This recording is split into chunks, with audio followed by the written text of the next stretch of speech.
자, 그 다음에 이제 마지막으로 22강 이제 은하와 우주를 볼 텐데요. 우리 은하라고 하는 거는 태양계가 속해 있는 은하입니다. 태양계. 자, 태양계 안에 지구가 들어있죠? 그죠? 지구가 속한 태양계가 속한 은하가 우리 은하다. 자, 그러면 은하라고 하는 건 뭐냐? 우주 공간에 굉장히 많은 별로 이루어진 천체 집단을 얘기합니다. 그러니까 은하라는 공간 안에 태양과 같은 별들이 거의 몇억 개가 있는 거죠. 몇천억 개가 있는 거죠. 그쵸? 자, 우리 은하는 막대 모양, 위에서 봤을 때 이 막대 모양이 중심이고요. 막대 모양의 중심부를 나선팔이 휘감은 모양입니다. 자, 다시 그림을 그리면 막대 모양의 나선팔이 자, 이렇게 휘감은 모양이다라고 보시면 됩니다. 자, 여기가 이제 은하의 중심이 되겠죠. 옆에서 봤을 때는 중심부가 약간 볼록한 이런 원반 모양이다. 라는 옆에서 봤을 때 이런 모양으로 보인다. 일단 조금 더 가운데가 뾰족해야 돼. 그림을. 자, 이렇게 가다가 이렇게. 자, 이렇게. 이런 모양이다. 라는 거. 여기가 볼록한 원반 모양이다라는 거. 자, 그리고 여기는 이제 지름이 30kPa입니다. 30kPa. 이게 이제 광년으로 하면 빛이 1년 동안 가는 속도를 얘기하면 10만 광년이라고 얘기를 하고요. 자, 별의 개수 2천억 개. 이 안에 2천억 개의 태양과 같은 별이 있다라는 거예요. 2,000개가 아니라 2천억 개입니다. 자, 그러면은 이제 우리 은하 중심에서 태양계의 위치는 어디냐? 자, 여기쯤인데 여기 별표. 자, 여기쯤입니다. 여기 점 찍었죠, 그죠? 여기쯤이고요. 나선팔에 위치를 하고요. 자, 8.5kPa. 약 3만 광년 정도 중심에서 떨어진 나선팔에 위치하고 있습니다. 자, 그래서 은하수는요, 지구에서 바라본 우리 은하의 일부분이에요. 그래서 희뿌연 띠 모양으로 보이고요. 자, 궁수자리 방향으로 보면 더 잘 보입니다. 자, 그리고 우리나라에서는 여름에, 겨울철보다 여름에 더 잘 보인다. 그리고 북반구, 남반구 모두 관찰이 가능합니다. 자, 성단으로 바로 넘어가면, 자, 성단이라고 하는 거는 굉장히 많은 별들이 모여있는 집단이에요. 그래서 모여있는 모양에 따라서 산계성단, 산계라는 거는 흩어져 있다는 뜻이고요. 자, 구상은 모여있다는 뜻입니다. 자, 그래서 산계성단 같은 경우는 비교적 엉성하게 이렇게 듬성듬성 있는 것을 볼 수가 있고, 구상성단은 별들이 빽빽하게 공 모양으로 되어 있습니다. 자, 그러면 누가 더 젊은 성단이냐면 여기가 더 젊고요. 여기가 나이가 많다라고 보시면 돼요. 자, 나이 여기 젊고 나이가 많다. 온도는 자, 젊은 쪽이 온도가 높은 겁니다. 자, 나이가 든 쪽이 온도가 낮은 거예요. 그래서 젊은 쪽이 온도가 높으니까 파란색을 띠고 구상성단이 붉은색을 띈다. 라는 거죠. 자, 젊은 집단을 산계성단이라고 하고 흩어져 있다. 흩어져 있고 별의 수는 많지 않아요. 수만 개 이하입니다. 수만 개 이하고요. 별의 나이 젊고 온도는 높다라고 보시면 됩니다. 그렇죠? 자, 구상성단은 반대로 수십만 개까지 이루어져 있고요. 나이는 많고 온도는 낮고 붉은색을 띈다. 자, 성운이라고 하는 건 성단과 다른 거. 성단은 별들의 집단이잖아요. 근데 성운은 별과 별 사이에 공간에 있는 물질입니다. 그러니까 성운은 아직 별이 아닌 거죠. 별이 아니에요. 별이 아니고 별 사이에 성간 물질이 많이 모여 있어서 마치 구름처럼 보이는 것을 말합니다. 자, 그럼 왜 얘네들이 구름처럼 보이냐? 빛을 흡수해서 직접 방출하거나 반사시키거나 흡수할 수 있기 때문에 그 형체를 우리가 볼 수가 있는 거예요. 그래서 방출성운 같은 경우는 요 성운이 주변에 있는 뭔가 열원이 있어야 돼요. 열원. 주변에 있는 별빛을 이 에너지를 흡수해서 가열이 된 상태에서 스스로 빛을 냅니다. 자, 스스로 빛을 내는 게 핵심이에요. 방출성운은. 자, 그래서 붉은색을 띈다라는 거고요. 반사성운은 주변 별빛을 흡수하지 않고요. 반사시킵니다. 반사. 자, 이렇게 띵띵 이렇게 반사시킨다. 자, 반사시키니까 어떻게 돼요? 밝게 빛나는데 푸른색으로 보인다는 거고요. 자, 그 다음에 암흑성운은 별빛을 막는 성운이에요. 별빛을 막아버리니까 어떻게 보인다? 검은색으로 어둡게 보인다. 그래서 방출성운은 오리온 대성운. 반사성운은 자 여기 뭐라고 돼 있죠? 메로페 성운. 그다음에 암흑성운, 말머리 성운 이런 것들 대표적인 성운이다라는 거고 요 예시는 교과서에 있는 것을 참고해서 네, 암기를 해주셔야 됩니다. 자, 교과서마다 예시가 다르게 나오기 때문에 요거 반드시 암기하셔라 라는 거죠. 자, 그러면 자 외부 은하라는 거 하는 거는 우리 은하 밖에 있는 은하를 말하고요. 허블이 최초로 발견을 했습니다. 자, 허블이 스펙트럼이라는 방법을 가지고 네, 스펙트럼 연구를 하다가 외부 은하를 관측을 했어요. 그래서 지금 현재 약 1000억 개 정도 존재하는 걸로 알려져 있고요. 불균질하게 균질하지 않게 자, 불균질하게 분포되어 있습니다. 자, 허블이 이제 은하를 모양에 따라 이렇게 구분을 했어요. 타원 은하라고 하는 거는 자, 구 또는 타원형. 자, 앞에 있는 이런 것들이 타원형입니다. 자, 그러면은 자, 이 나선팔이 없는 형태를 말해요. 자, 나선팔이 있는 거는 다 나선이 붙어 있습니다. 정상 나선 같은 경우는 중심부 모양이 구형이야, 구형. 자, 구형에서 나선팔이 휘어나오는 거를 정상 나선이라고 하고요. 자, 중심부가 막대 모양으로 돼 있는데 여기서 휘어나오는 거를 막대 나선이라고 합니다. 자, 우리 은하는 여기에 속해 있죠. 그죠? 자, 그리고 불규칙하게 되어 있는 경우도 있습니다. 총 4가지 경우를 기억을 하시면 돼요. 자, 나선팔이 있는 거는 요건 이름에 붙어 있다. 라는 거. 타원은하, 구형이나 타원형이다.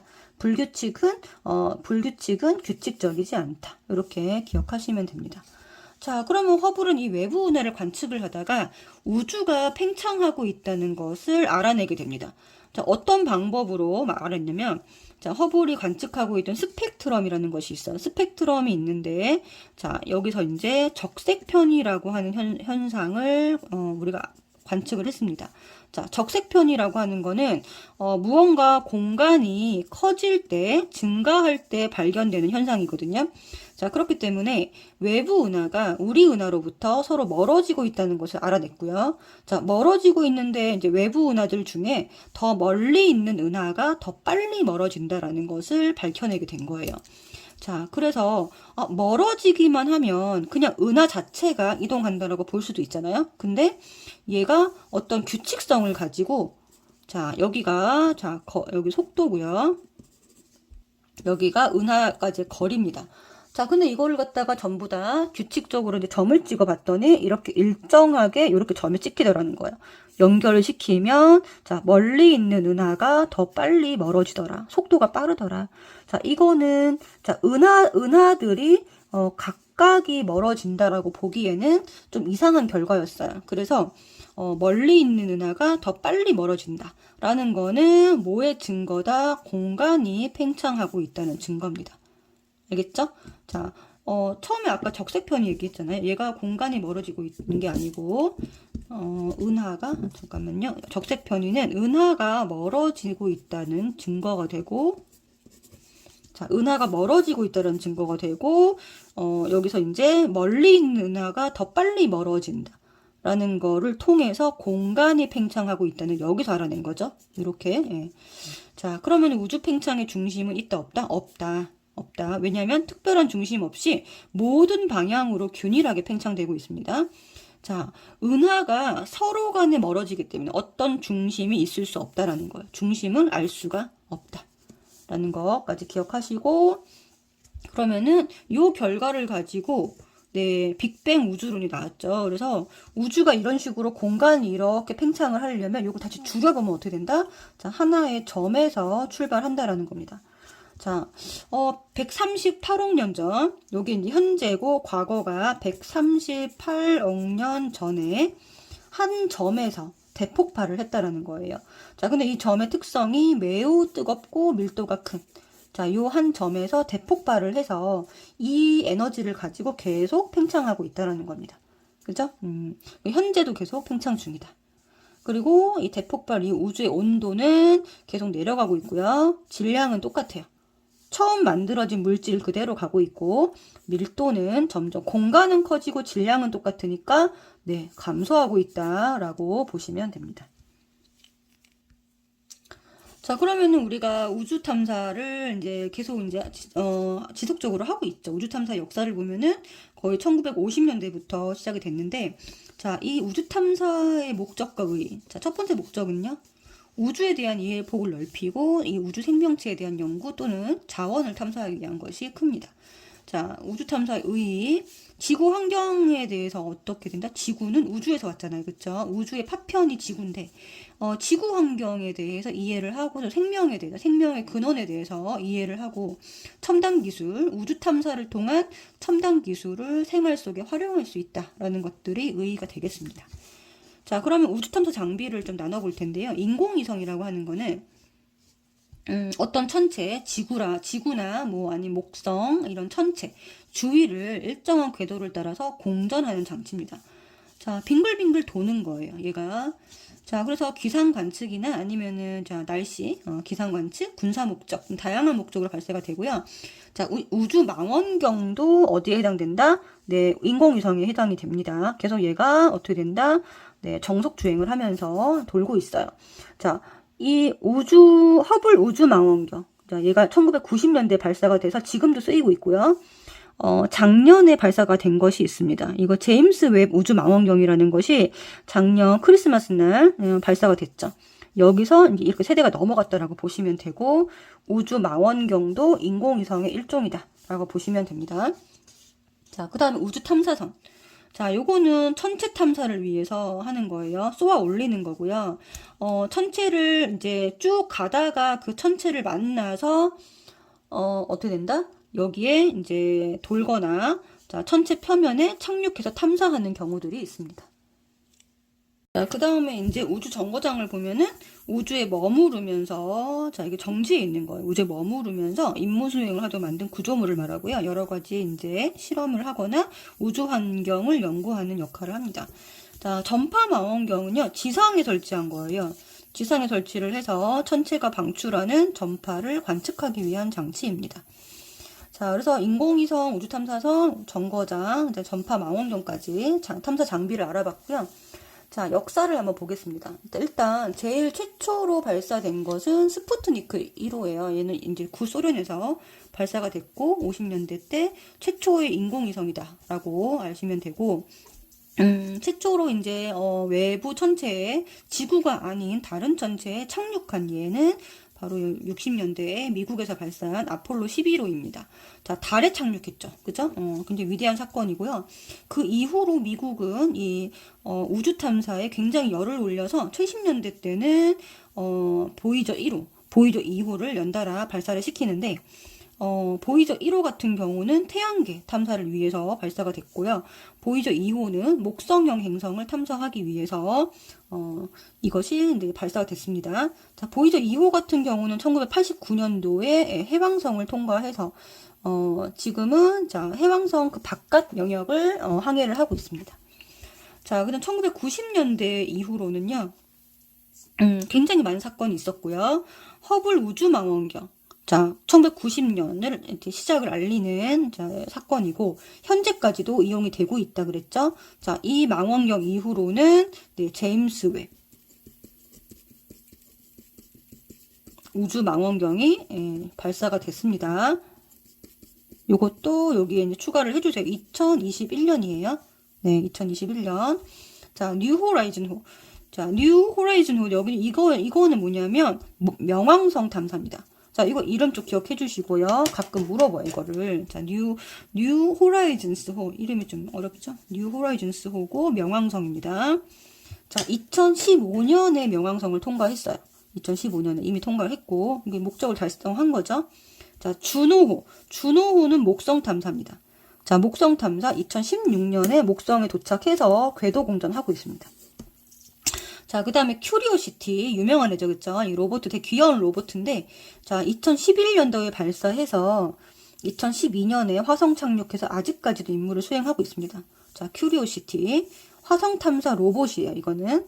자, 그 다음에 파커 탐사선은 2018년에 발사를 했고요. 태양 대기권에 진입을 했다고 합니다. 자, 태양 대기권의 이제 대기 성분을 네, 조사하기 위해서 발사가 된 거예요. 자, 그래서 이것도 여기 진입했다라는 거. 자, 요렇게 순서대로 알고 계시면 되고요. 자, 그 다음에 우주 탐사 영향이라고 나와 있는데, 우주 과학과 관련된 여러 가지 직업들이 다양하게 이제 창출될 수 있고, 자, 이 우주 기술들을 우리가 생활 속에서 이용할 수 있습니다. 자, 이런 안경테나 골프채, 뭐 치아 교정기 이런 것들은 전부 다 신소재를 이용한 거예요. 그래서 우주선을 만들던 그 신소재를 활용을 해서 이런 것들을 굉장히 강도는 높으면서 네, 별로 변형되지 않는 자, 이런 소재들을 이런 데 이용을 하는 겁니다. 네, 그리고 MRI 장치, 전자레인지 전파를 활용한 거죠, 그죠? 네. 그다음에 정수기, 그다음에 에어쿠션 운동화 등등등 일상생활에 활용이 가능하다라는 거고요. 자, 그다음에 인공위성을 우리가 생활 속에서 일기예보를 한다거나 무선 통신을 한다거나 방송을 한다거나 아니면 내비게이션 같은 거 활용할 때 인공위성을 다 활용을 합니다. 자, 그리고 이제 이런 것들의 문제점은 바로 우주 쓰레기죠, 그죠? 자, 로켓의 하단부라든가 인공위성 파편 같은 것들이 우주에 남아서 새로 쏘아 올리는 인공위성이라든가 우주 탐사선의 경로에 피해를 줄 수가 있다라는 문제점이 있죠. 그래서 이런 것들도 알고 계시면 됩니다.